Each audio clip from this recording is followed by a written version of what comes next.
ce jour, nous allons parler d'un sujet très important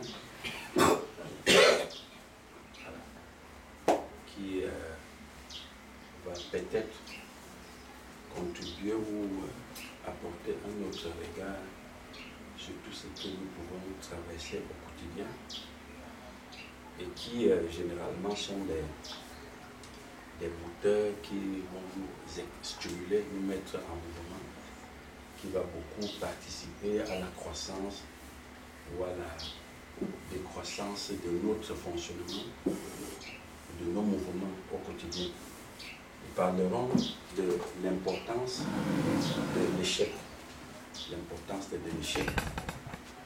ou alors certaines personnes dans les milieux peuvent parler de l'importance des épreuves.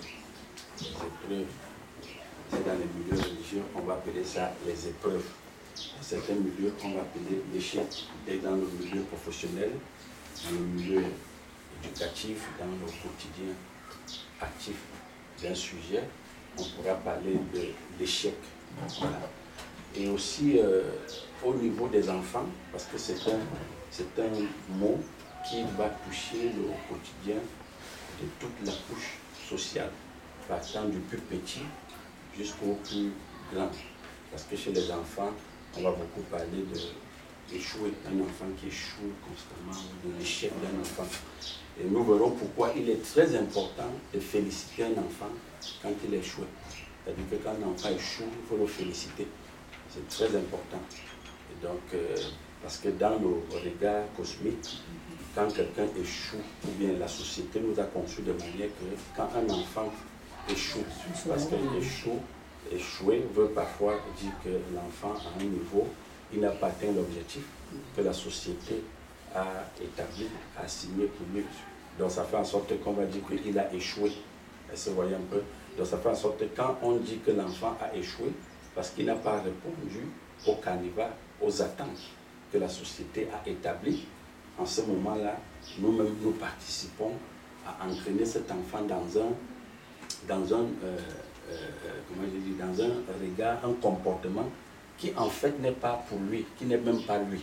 Tu vois, qui n'est pas lui. Et nous allons voir pourquoi la société a conçu les choses dans ce sens. Vous vous souvenez que la semaine passée, on disait que quand on parlait de moi, quand quelqu'un dit moi, ou bien quelqu'un parle que voici je suis, donc le je suis, le moi là, il renvoie quoi?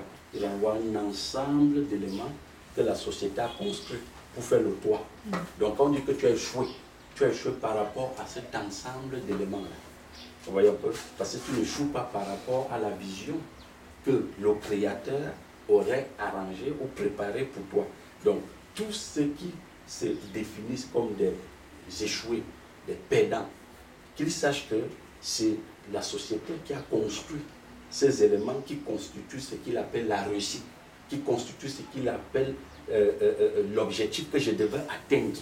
Donc, quand tu échoues, ce n'est pas que c'est qu'on dit un échoué, tu n'es pas ce que la société dit. Mais comme les gens ne savent pas ça, parce que c'est très fondamental, je rencontre des gens qui sont moralement, affectivement détruits, parce qu'ils te disent j'ai échoué. Nous avions vu qu'on a rencontré même des gens qui s'appellent échoués, des gens qui s'appellent des échoués. Donc pour lui, il dit tout ce que je fais dans la vie ne marche pas, j'ai échoué. Quand tu vas dans le milieu scolaire, tu rencontres un enfant, il te dit j'ai déjà échoué l'examen 3 fois et je veux beaucoup me statuer plus sur ce cas-là. Comme je rencontre aussi beaucoup d'enfants que j'ai échoué l'examen 3, 4 fois. Et dans le milieu scolaire, on parle de tome 3, tome 4, tome 21, même on te dit le gars a échoué. Et si l'enfant part du système scolaire et qu'il n'a pas pu atteindre l'objectif, qu'il n'a pas passé son examen, donc cette histoire-là va le suivre dans tout son quotidien. On va dire c'est quelqu'un, c'est un échoué. Même à l'école, on voyait on pouvait voir qu'il ne pourra rien faire. Vous voyez un peu. Donc c'est très important. Et tu vas voir que quand on entre, par exemple, dans une salle de classe, dans le milieu scolaire, quand on entre, tu vas voir, à l'époque, même quand nous étions à l'école, le système cosmique a organisé des choses de manière qu'il faut évaluer tout le monde. Il faut évaluer, parce que le produit humain, on l'évalue. Mais celui qui vient du Créateur, on ne l'évalue pas. Parce que celui qui vient du Créateur, il s'exprime en tant que sagesse, en tant qu'intelligence. Mais le produit sociétal, c'est un sujet, c'est un produit qu'on évalue.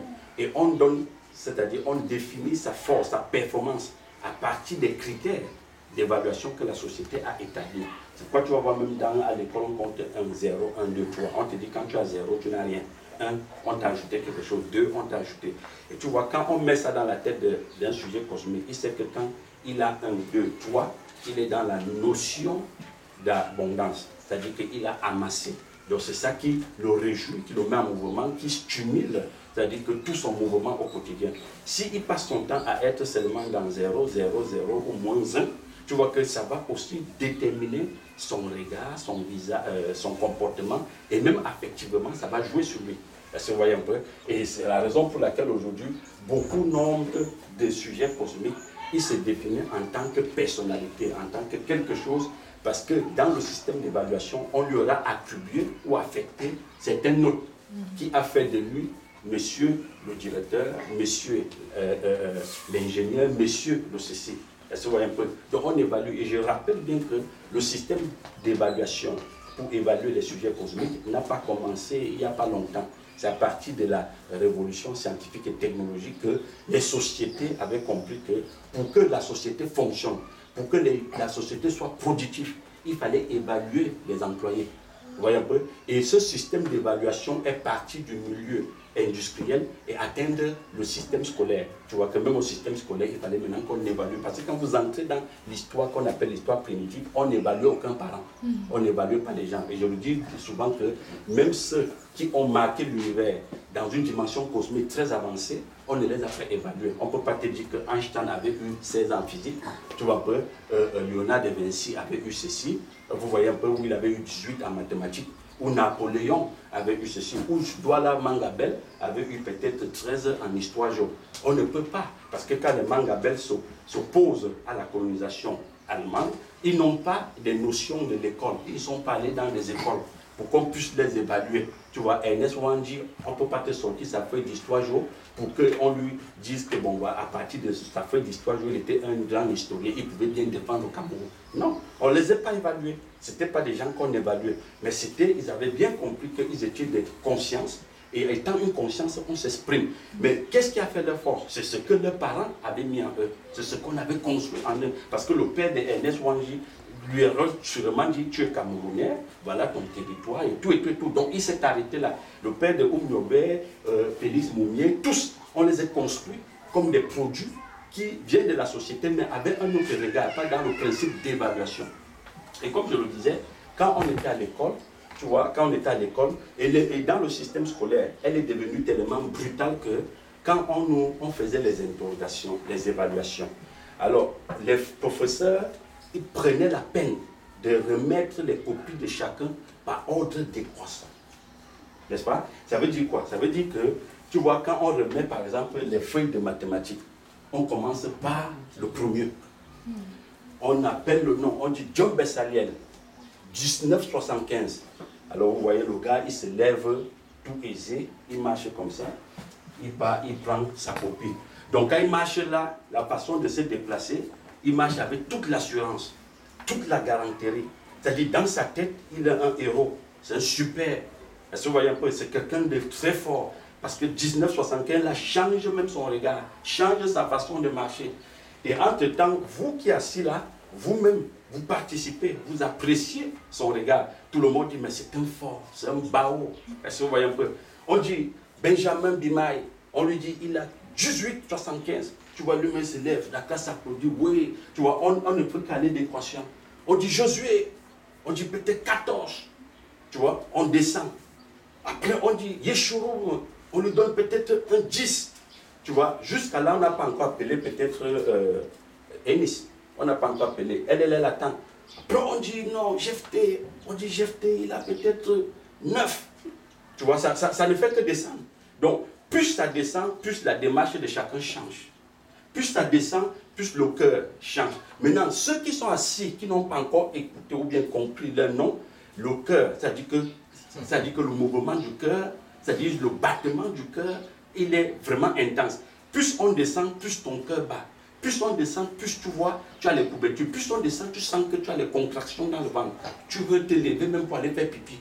Parce que tu ne te retrouves pas. On descend, on est déjà à 4,75. Tu n'as toujours pas écouté ton nom. On dit mec, on dit Christine, 4,75. Mais les autres sont toujours là, ils attendent. Et puis on va arriver, toujours, on n'a pas encore appelé Béranger. Béranger toujours assis, il attend. Plus on est déjà à 1,5, la pression de mon être, vous voyez que ça change. Je commence à transpirer. Pourquoi? Parce qu'on a mis dans ma tête que c'est ça qui fait la force. Donc au fur et à mesure qu'on descend, je transpire. Après on dit Béranger 0,75 ou 0,25.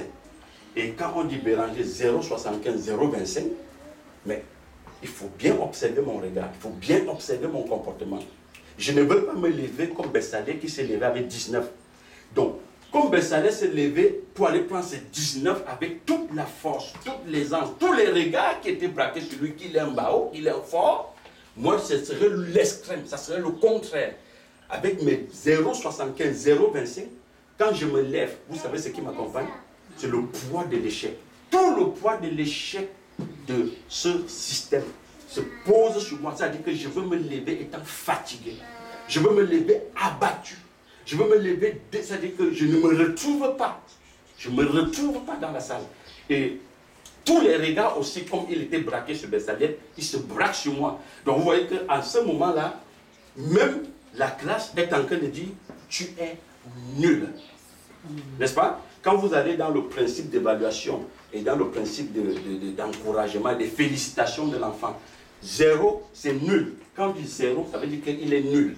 N'est-ce pas? Et tu vas voir, on va dire Béranger est nul. Connaissance fébrile. N'est-ce pas? Connaissance, c'est-à-dire que ne peut rien faire. Est-ce que tu comprends? Toutes ces qualifications, nul, fébrile, ne peut rien faire, demande beaucoup d'efforts. Tout ça, c'est un ensemble de logiciels qu'on est en train d'implanter dans l'enfant. Et alors, ce que dans le système éducatif ou dans le système, ce genre de système d'évaluation, on ne dit pas à l'enfant, c'est que, en fait, en réalité, le 0,75 que j'ai eu là, ce n'est pas moi. Mais dans le système éducatif, on a incorporé ça dans le système de l'enfant comme s'il est le 0,75. Le 0,25 là, c'est lui. Et quand on dit nul 0,75 en mathématiques, on ne dit pas à l'enfant que la mathématique là est un circuit logico-mathématique dans lequel il a eu 0,75. C'est les mathématiques en ce moment-là qui attendaient de lui un certain critère, un certain nombre qu'il n'a pas reçu. Donc le 0,75 est divisé, est très loin d'être le sujet cosmique. Et c'est pas si on se comprend. Donc le 0,75 qu'on m'a attribué, le 0,25 là, il répond à une certaine attente dans le carnaval logico-mathématique qu'on attendait de moi, qu'on attendait que je fournis comme performance, que je n'ai pas eu. Mais ce n'est pas Béranger là-bas. Le 0,75, ce n'est pas moi. C'est-à-dire que c'est tout simplement qu'on attendait que je réponde à certains normes mathématiques que je n'ai pas pu. Parce que ce qu'on ne me dit pas aussi, c'est que la plaque de la honte qu'on m'a donnée, de faible, de nul, de connaissance fébrile, de connaissance sans sens, cette connaissance, ce n'est pas moi. Parce que en tant que conscience, en tant qu'énergie, je peux m'exprimer comme esprit, comme énergie, comme conscience dans la musique. Je peux m'exprimer comme 1975 dans le bois. Je peux m'exprimer comme 1975 dans l'agriculture. Je peux m'exprimer comme 1975 dans les échanges. Mais comme on est assis en classe et qu'on attend que j'ai 19 ou 10 en mathématiques, je n'ai pas, on construit directement à moi que je suis nul. Et observez, ça c'est l'école. Maintenant, quand l'enfant rentre à la maison, observez l'attitude des parents. Parce qu'il y a l'école, il y a les parents. Quand le parent voit 0,25, il dit, mais je te paye l'école pourquoi? Tu es faible, tu ne vaux rien, tu es zéro. Donc, le parent participe aussi à la construction de ce regard que la société veut. Donc, pour le parent, l'enfant est vraiment le 0,75 là. Mais pourtant, cet enfant est séparé du 0,75. Vous ne l'avez pas encore testé en transformation de patate pour voir s'il a 0,75. Vous ne l'avez pas encore transformé peut-être en achetant un habit, il revend. Vous voyez, vous ne l'avez pas encore exploré là. Là, je parle d'un sujet cosmique. Donc, vous ne l'avez pas encore essayé dans ce terrain-là. Mais le simple fait que vous avez mis en lui cette compréhension-là, Vous pensez vraiment qu'il est cela. Et vous allez voir que, au fur et à mesure qu'on fait ce genre de connaissances-là, c'est-à-dire ce genre de compréhension qu'on construit dans l'enfant, l'enfant étant, tout le monde le regarde comme le faible, le nul, l'échoué, celui qui a toujours 0,25, ça va construire, c'est-à-dire que ça va créer en lui la connexion de certains neurones. La connexion de certains neurones qui va aller créer ce qu'on appelle les synapses. Et ce synapse-là, en termes scientifiques, et là c'est en termes scientifiques, ce synapse-là va amener l'enfant à intégrer au fond de lui qu'il est nul, qu'il a une connaissance fébrile, qu'il est zéro. Et vous allez voir que ça va désorganiser son comportement, ça va désorganiser son regard dans le futur. C'est pourquoi vous allez voir parfois que même l'amitié au niveau des enfants à l'école, dès que un part d'une classe, celui avec qui tu étais ami, quand il passe de la classe où vous étiez ensemble, il part dans la classe supérieure, il te laisse, toi tu as échoué, vous n'êtes plus amis. Pourquoi? Parce qu'en fait, on fonctionne dans le système cosmique à partir des compétences ou du principe d'évaluation qu'on a mis sur pied. C'est ça qui nous permet de nous mettre en mouvement et nous attacher, créer l'amitié entre nous les uns et les autres. Est-ce que vous comprenez? C'est pourquoi tu vois dans le principe spirituel, on te dit les épreuves peuvent venir créer, c'est-à-dire en toi, peut venir organiser ton amitié avec certaines personnes ou peut venir vous détacher.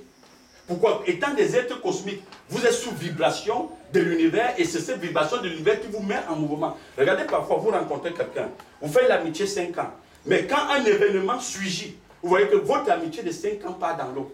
Les calomnies voient le jour à partir de ces vibrations-là. Est-ce que vous voyez un peu? Les rencontres voient le jour à partir de l'échec ou de la réussite, comme a dit la société.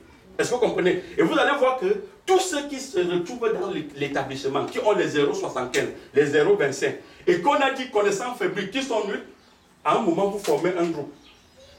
Et aujourd'hui, on s'en rend compte que beaucoup d'enfants sombrent dans la drogue, la marijuana, parce qu'on les a présentés toujours comme des gens nuls.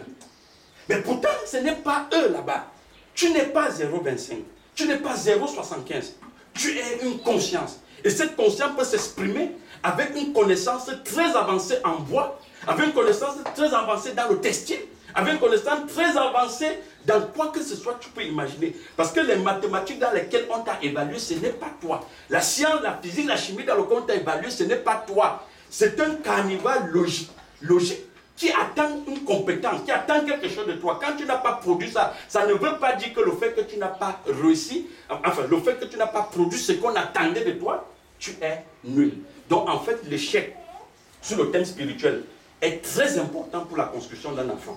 Et vous verrez que, au fur et à mesure que, quand on va au niveau de, même là, ça c'est une courbe, hein. Ça c'est la courbe d'un ECG. L'ECG, quand vous allez à l'hôpital, vous voyez ça, c'est-à-dire le système électrocardiogramme. Quand vous voyez, même dans la courbe d'un ECG que vous voyez là, vous allez voir que, observez bien, il y a le pic qui représente le sommet et il y a le fond là qui représente le bas. Donc pour vous dire que même l'être cosmique, tous les jours, voici comment le cœur d'un être humain bat. Ça veut dire qu'il y a les hauts, il y a les bas. Donc il y a les bas, il y a les hauts. Il y a les bas, il y a les hauts. Il y a les bas, il y a les hauts. Donc, la vie, c'est-à-dire que le mouvement d'un être cosmique au quotidien est dans cet engrenage de haut et bas. Haut et bas. Pourquoi? Parce qu'il est un sujet cosmique. Est-ce que vous comprenez? Bon, maintenant, si il n'y a pas de bas, observez bien que s'il n'y a pas de bas, il n'y aura pas de haut. Parce que chacun part du bas pour projeter le haut. Et vous allez voir que quand l'enfant passe toute sa vie à l'école, je ne blague pas un élève qui passe tout son quotidien, toute son existence, qui n'échoue pas, c'est-à-dire qui ne reprend pas une classe, qui n'échoue pas. Je ne veux pas dire que reprendre une classe, ça fait de toi un fort. Mais un enfant qui n'échoue pas, c'est-à-dire qui ne reprend pas une classe, qui seulement jusqu'à ce qu'il soit à l'école sans avoir d'échec, il est très difficile pour lui de s'adapter dans la vie, dans le quotidien actif. Il est parfois très difficile. Et c'est quelqu'un même qui est associable. C'est-à-dire que ce n'est pas quelqu'un qu'on associe facilement. Parce que le jour qu'il a l'échec, il devient déboussolé. Il n'a jamais eu l'échec. Mais pourtant, pour un enfant qui, dans l'apprentissage, quand il a l'échec, c'est-à-dire quand il échoue, à partir de l'échec, l'échec permet à chaque sujet de se préparer pour le sommet. Tant qu'il n'y a pas la courbe bas, tu ne peux pas aller au sommet. C'est pourquoi vous allez voir dans les épreuves, on te dit l'important des épreuves dans le quotidien d'un sujet cosmique. Et dans le langage que nous avons, on dit l'important des événements. Donc plus les événements sont là, les événements te permettent d'aller à un niveau très avancé. Parce que les événements sont... L'événement est comme... c'est-à-dire que l'escalier sur lequel tu t'appuies pour sauter. Est-ce que vous voyez un peu? Donc il faut des événements. Il faut que dans le système, un enfant échoue. L'enfant doit échouer. Comme dit, l'enfant doit échouer. Quand l'enfant échoue, c'est le moment même de l'encourager. Parce que c'est dans l'échec que l'apprentissage, le système, le corps de l'enfant est ouvert pour l'apprentissage. C'est dans les épreuves, c'est dans le manque que la compréhension, que le sujet cosmique est prêt à apprendre. S'il n'y a pas de manque, s'il n'y a pas d'échec, s'il n'y a pas que l'enfant a échoué, on ne peut pas lui préparer pour le devant. Est-ce qu'on voit ça? Donc, et vous allez voir que dans la courbe, les courbes bassées, c'est la force, c'est le pilier. Donc l'épreuve est le pilier pour te positionner devant. Est-ce que vous voyez un peu? C'est le moment d'apprentissage. S'il n'y a pas ce niveau-là, tu ne peux pas apprendre. Il faut apprendre. C'est dans le vécu de chacun qu'on apprend. Dans ce que vous appelez échouer, échec là qu'on apprend pour pouvoir faire face au demain. Est-ce qu'on se comprend? Et vous allez voir que aujourd'hui, quand tu rencontres beaucoup de sujets cosmiques, les gens sont caractérisés par la peur. Les gens sont caractérisés par la peur. Quand je parle dans des milieux professionnels, je distingue que les gens ont peur. Beaucoup de gens ont peur. Il y a 3 peurs qui ressortent toujours. Il y a la peur de partir de son corps. D'abord, les gens ont peur de mourir, c'est-à-dire peur de partir de leur corps. Les gens ont peur d'échouer. N'est-ce pas? D'échouer. Le mot échouer là, les gens ont peur d'échouer. Les gens ont peur de prendre la parole en public. Vous allez voir quand vous donnez la parole aux gens en public, ils ont peur. Oui, parfois on peut demander qui a dit, mais tout le monde ferme la bouche. Les gens ont peur de parler. Les gens ont peur de s'exprimer. Et vous allez voir que même dans les milieux professionnels, beaucoup de personnes parfois se retrouvent en train d'être abusées parce qu'ils ont peur de parler. Ils ont peur de s'exprimer. Est-ce que vous comprenez un peu? Mais d'où viennent ces peurs? Comment ces peurs ont vu le jour? Qu'est-ce qui nourrit ces 3 grandes peurs? Il y a d'autres peurs, mais les 3 que j'ai beaucoup localisées, que ce soit dans le milieu professionnel, dans le milieu religieux, ces 3 peurs-là reviennent. Quand vous allez même dans des milieux religieux, tu vois, le dimanche, quand il y a la foule, mais le frère lambda n'est pas capable de se lever et expliquer ce qu'il a traversé, ou bien ce qu'on appelle généralement parler de son péché. Est-ce que vous voyez? Il n'est pas prêt à parler, parce que pour lui, le péché a été assimilé à l'échec. Le péché a été assimilé à l'échec.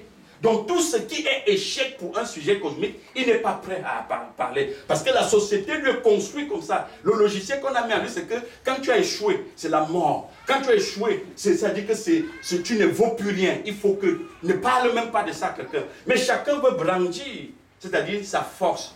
Mais je vous rappelle qu'on apprend beaucoup plus quand on est échoué que quand on est dans la force. Parce que, et même pour que quelqu'un vous suive, que quelqu'un vous écoute, que vous marquez le quotidien de quelqu'un, racontez-lui vos échecs. Parce que les gens sont beaucoup plus, ils apprennent beaucoup dans vos échecs que dans vos réussites. Est-ce qu'on se comprend? Parce qu'aujourd'hui, quand tu vas dans un milieu professionnel, quand je te dis, tu arrives dans un milieu ou dans un pays, tu veux même faire une activité, tout le monde te pose la question, mais est-ce que tu as l'argent? Est-ce que tu as ceci? Est-ce que tu as cela? Les gens viennent te demander, mais est-ce qu'il y a les bureaux? Est-ce que tu as construit? Parce que dans leur tête, ce qui a réussi, c'est ce qu'on voit déjà.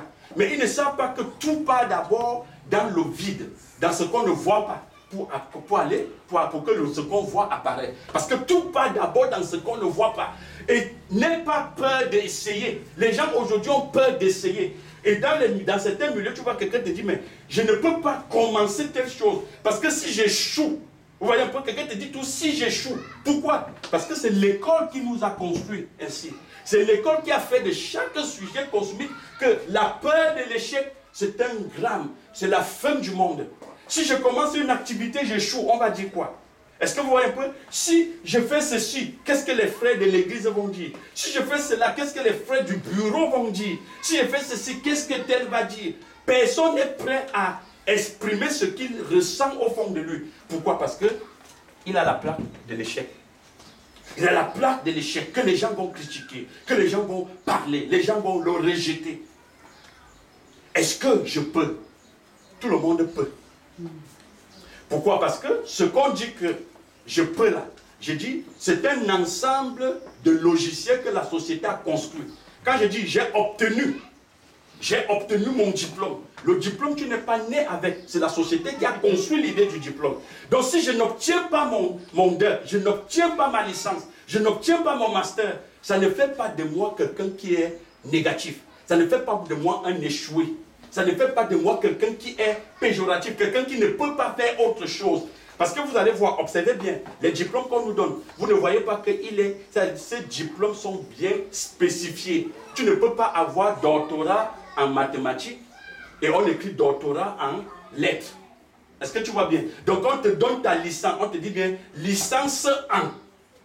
Ça veut dire que les éléments que tu as fournis, que tu dis je suis compétent, quand tu dis j'étais brillant, j'étais un champion à l'école, tu étais un champion en. Tu n'as pas été un champion en tout. Tu étais champion en telle chose, en un point bien précis. Et c'est à partir de ce point-là qu'on t'évalue. C'est à partir de ce point-là qu'on construit ce que tu es. Et quand chacun sort de là, il devient un logiciel, soit un logiciel de langue, un logiciel de mathématiques, un logiciel d'histoire, un logiciel de géographie, un logiciel de et de. Mais tu n'es pas le tout. Mais pourtant, au fond, tu es l'univers. Tu es le tout.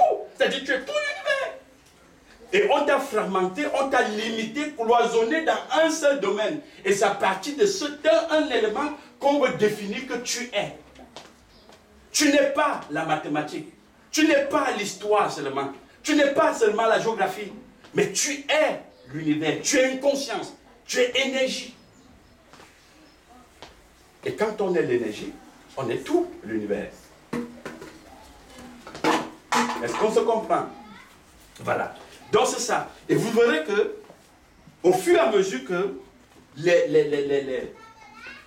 les neurones se forment là et créent des réseaux qu'on va appeler des synapses, elle va intégrer dans la compréhension du sujet cosmique qu'il est l'échec, comme a dit la société. Dans le langage spirituel, on appelle ça, on t'amène à créer la réalité voulue. Parce que tous les jours, quand tu passes, tu sors de la maison, tu dis, même à l'école, je n'étais rien. Donc, je ne peux pas être quelque chose. Observez bien, beaucoup de gens aujourd'hui font la moto. Ils sont moto-taximans.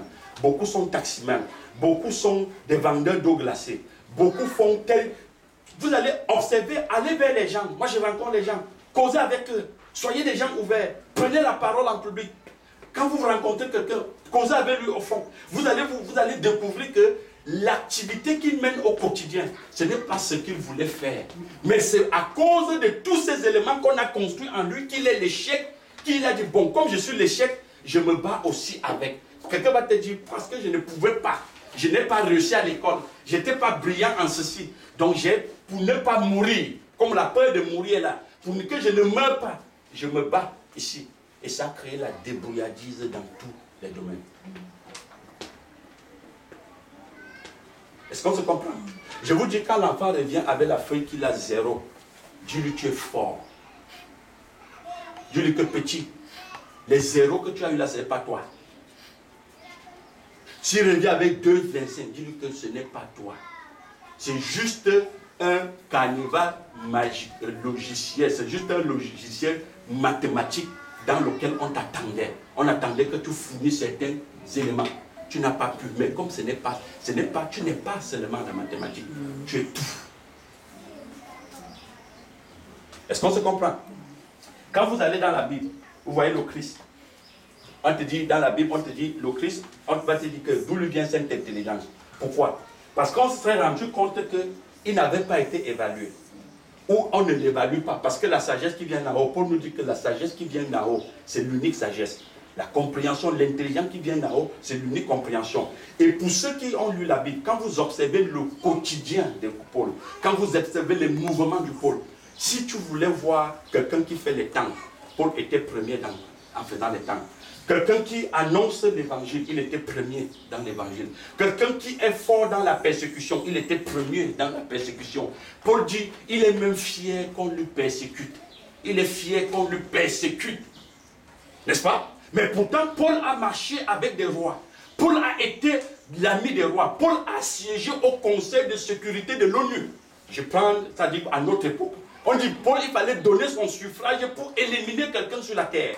Paul a participé comme membre du conseil qu'on appelle l'ONU aujourd'hui. Donc Paul était capable de donner son veto. Il avait le droit de veto. Quelqu'un qui part du droit de veto, c'est-à-dire du sommet, pour se retrouver ici, selon le monde, selon la compréhension cosmique. Donc quand Paul était ici, il était fort. Tout le monde parlait de Paul. Même les chrétiens, quand tu disais Paul, ils entrent au champ. N'est-ce pas? Quand il avait le droit de veto. Quand Paul est arrivé ici, à ce sommet, ici, dans les profondeurs du bas, comme dit la société, quand tu disais Paul, les rois entrent. Vous voyez la différence? C'est-à-dire, Paul est au sommet. Quand on dit Paul, les humains entrent en brousse. C'est-à-dire les humains faibles. Comme disent certains politiciens, les sans-voix, les faibles. Ils entrent en brousse quand ils entendent le nom de Paul. Parce que Paul était toujours au sommet. Il était quelqu'un qui s'exprimait dans tous les états où il se trouvait. Quand Paul atteint le niveau 6, quand on dit Paul, tous les rois entrent en brousse. N'est-ce pas? C'est ici que Paul dit, je vais annoncer l'évangile à Rome. Roi Agrippa, j'en appelle à la conscience de César. J'en appelle à César. Et Agrippa lui dit, tu es un homme qui devait être libre ce jour. Mais comme tu as appelé à César, moi je t'envoie chez César. Mais je ne vois rien en toi qui doit me pousser à te condamner. Mais puisque tu as appelé à César. Est-ce qu'on comprend ça?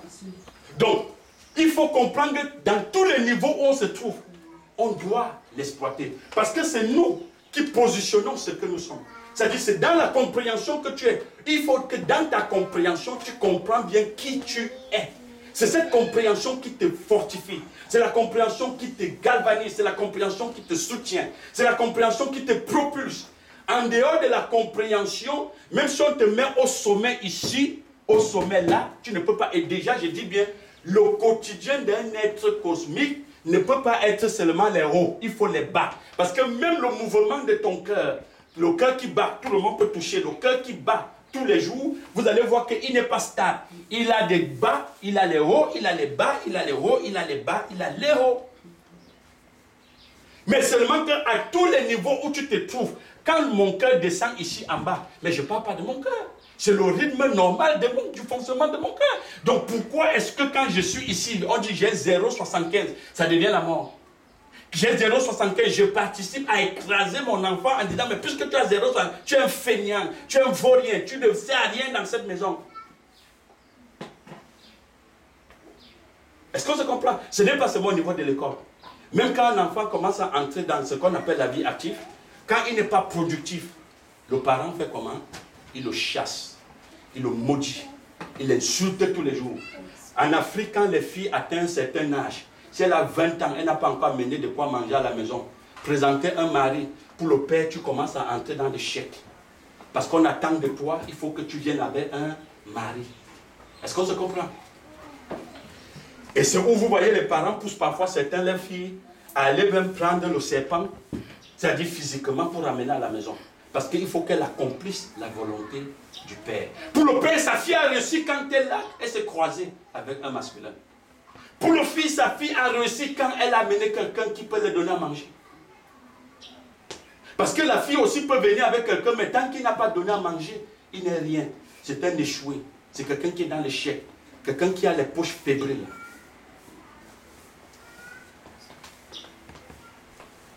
Est-ce qu'on se comprend? Donc, notre frère Paul, à tous les niveaux où il se trouvait, on parlait de lui. Et pourquoi les gens ont peur de l'échec? Parce qu'il a peur que s'il échoue, on ne va plus parler de lui. Du moins, comme on le dit entre guillemets, en bien. On va se moquer de lui. On va le calomnier. On va le peindre. On va dire toutes sortes de mots sur lui. Il dit, je ne veux pas essayer. Beaucoup de gens restent assis. Ils prennent du poids. Ils grossissent. Comme dit dans les Écritures, Yeshurun a grossi. Il a pris du poids. Il s'est engraissé. Parce que je l'ai considéré comme mon fils. C'est ce que dit les Écritures. Yeshurun a pris du poids. Donc quelqu'un prend du poids, il ne bouge pas. Parce qu'il a peur d'essayer. Il a peur d'oser. Il a peur de se projeter. Il a peur d'exprimer ce qu'il a au fond de lui. Parce que le regard des autres, il est dans le syndrome du voisin. Le syndrome du voisin, c'est quoi? C'est les notes qu'on donne à l'école. Donc la note, c'est le syndrome du voisin. Quand on dit Béranger 0,25, mais qui fait en sorte que je porte le poids de l'échec? C'est les regards des autres. Si j'étais seul dans la classe et on dit Béranger 0,25, je n'aurais pas le même comportement. Si tu étais seul en classe, on dit Benjamin 19,75, tu ne vas pas te lever avec beaucoup d'aisance. Parce qu'il n'y a personne qui te voit. Il n'y a personne qui te regarde. Donc les gens aujourd'hui attendent que c'est les autres qui les félicitent. Quelqu'un amasse l'argent en banque. Il dit j'ai peur de mettre dans quelque chose parce que je peux échouer. N'est-ce pas? Entre-temps, l'autre aussi dit il attend beaucoup d'argent pour faire quelque chose parce que c'est avec l'argent qu'on fait quelque chose. C'est la même chose aujourd'hui au niveau de l'école. L'élève te dit qu'il attend à prêter ses bords. Il va crier pour avoir les 19,75. Est-ce qu'on se comprend? Donc, il faut bien comprendre que l'importance de l'échec, l'importance de l'échec dans le quotidien d'un sujet est très important. Est très important. N'est-ce pas? Regardez par exemple, quand vous prenez ceci, par exemple, on a les 0,25 sur 20, comme on donne là, il faut à tout prix sortir cette barrière dans les 0,25. Donc, voici Béranger. Il faut à tout prix, quand l'enfant est ici, il est là, quand on lui attribue cette note 0,25 sur 20, il faut que l'enfant déjà comprenne qu'il faut créer une barrière entre les 0,25 et lui. Il doit être carrément séparé. Sinon, ces neurones vont créer un réseau qu'on va appeler les synapses, qui va affecter, qui va intégrer, qui va produire cette fébrilité, cet échec dans son quotidien. On va dire qu'il va créer la réalité voulue. Parce qu'il va marcher avec une plaque qu'on va appeler la plaque de l'échec. N'est-ce pas? La plaque de l'échec. Quand il va se présenter, on va le présenter, on dit, mais voilà le plus faible. On dit quoi? Le plus faible de notre classe. Le plus faible de notre quartier. Le plus faible de notre réunion. Le plus faible de ceci. Mais pourtant, le même Béranger, si on dit qu'il est faible en mathématiques, parce que là, nous sommes en maths ou en sciences. Le même Béranger qui est faible en mathématiques, on ne m'a pas évalué en menuiserie. On ne m'a pas évalué en maçonnerie. On ne m'a pas évalué en ESF. On ne m'a pas évalué en comptabilité ou en musique. Est-ce que vous comprenez un peu?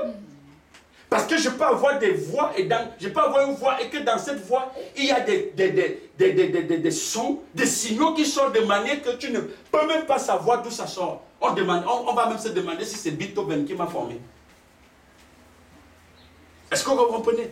Parce que ça, c'est un ensemble. Ça, c'est l'univers. Il n'est pas que les mathématiques. Les mathématiques n'est que quoi? C'est-à-dire qu'un logiciel. C'est un logiciel qu'on va implanter en toi.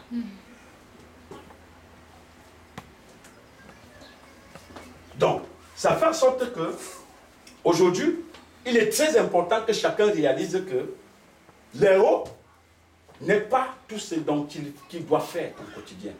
Et le bas n'est pas la mort.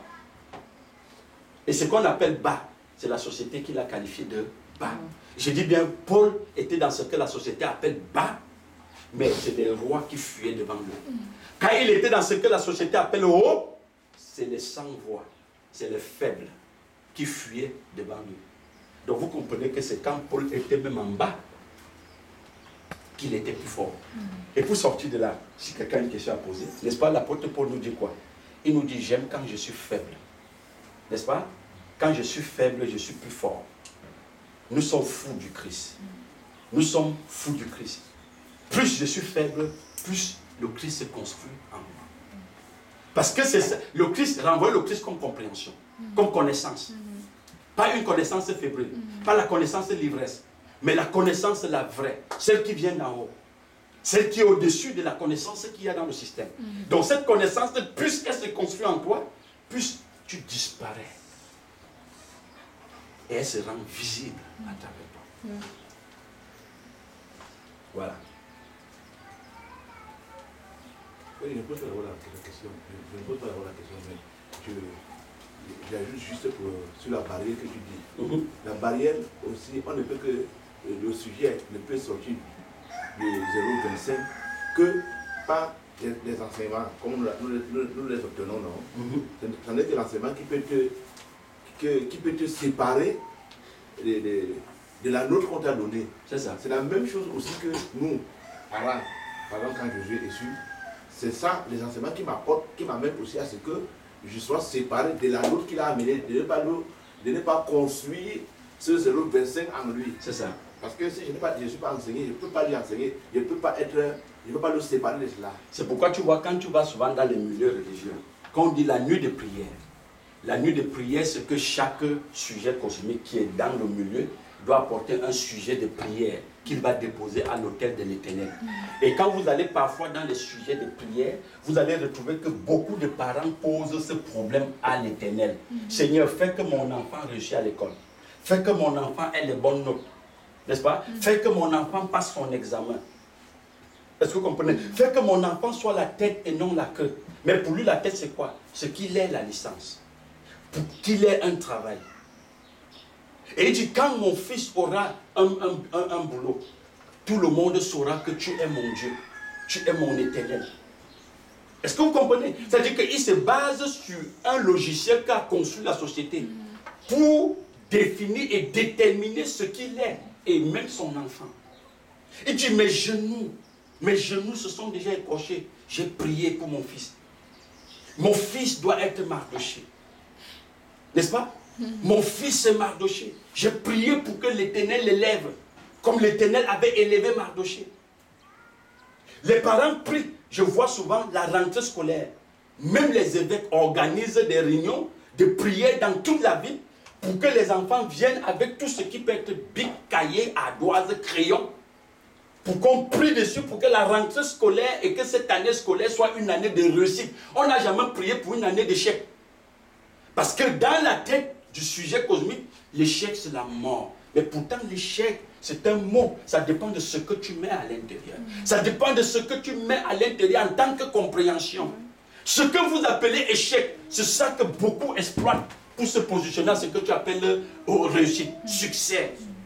Ne disait-il pas le pape qui est l'autorité morale par excellence, ne disait-il pas qu'il a appris dans ses prières, il dit j'ai appris par la haine, j'ai appris par les calomnies, j'ai appris par les médisants, j'ai appris par le rejet. Le pape a prié comme ça. Cette prière est sur le net. Vous pouvez le voir, le pape dit il a appris. C'est dans les haines, quand les gens l'ont rejeté, quand les gens l'ont calomnié, quand les gens ont fait ceci, qu'il a appris à comprendre qui il est. Mais qui te dit que parce que tu n'as pas sorti avec une licence, parce que tu n'as pas obtenu un emploi, tu es parti chercher l'emploi, on ne t'a pas donné que tu es médiocre. Et tu dis, bon, pour ne rien faire. Tu vois le gars, c'est-à-dire que puisque ces neurones ont créé ce réseau qu'on appelle les synapses, il va créer la réalité voulue. Il dit, plus pour ne pas rien faire. Comme la société m'a rejeté. Tu dis, je peux me lancer dans l'agriculture. Donc tu comprends qu'il ne peut pas faire l'agriculture parce qu'il comprend. Pour lui, l'agriculture, c'est un rempart. C'est juste pour s'accrocher, comme on dit, si tu vois le serpent, tu t'accroches dessus pour ne pas te noyer. Est-ce que tu comprends? Je peux me lancer dans la moto. Et quand vous regardez quelqu'un, quand vous voyez là quelqu'un qui veut faire quelque chose en faisant des signes, comprends bien que c'est parce qu'il est perdu. C'est parce qu'il est... comme il ne se connaît pas. Il ne se connaît pas. J'étais à Yaoundé, j'ai garé, j'étais dans une station, j'étais assis là, et puis un monsieur dans pratiquement 50 ans, il vient, il a passé tout son temps à me parler.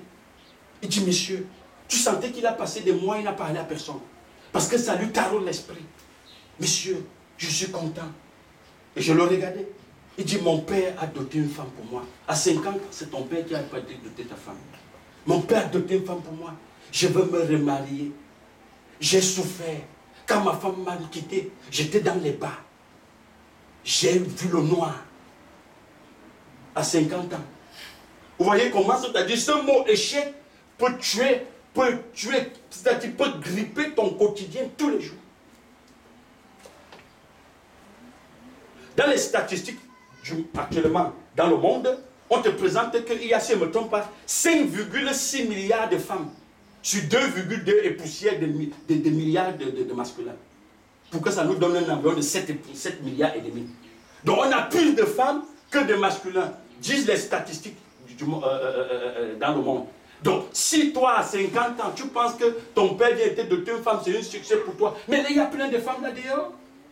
Mais c'est parce que tu ne comprends pas. C'est la compréhension que tu es qui te donne le sourire ou qui te fait être dans la tristesse tous les jours. C'est la compréhension que tu es. Paul me sert beaucoup d'exemples. C'est dans ce que vous avez appelé le bas, l'échec, que Paul est puissant. Quand je suis faible, je suis fort. Plus je suis faible, je suis fort, disait l'apôtre Paul. Ou dit l'apôtre Paul. Aujourd'hui, dans les milieux religieux ou dans certains milieux, les gens sont très fiers de protéger leur image. Non, mais je ne peux pas faire ça. Parce qu'on va dire quoi?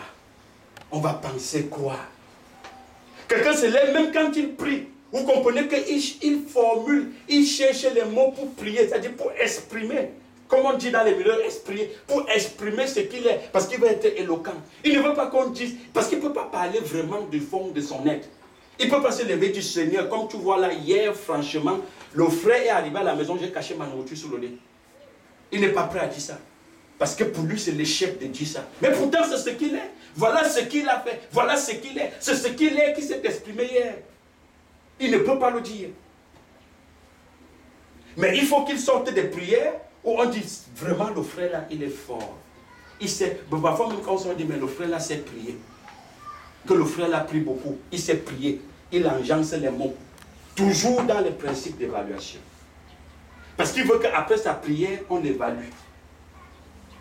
Personne n'est plus prêt à dire exactement ce qu'il est, ce qu'il ressent, ce qu'il est au fond de lui. C'est ça que je dis, les gens ont peur de prendre la parole en public. Parce que ce qu'on appelle prière, c'est une prise de parole en public. Exprimer ce que tu es.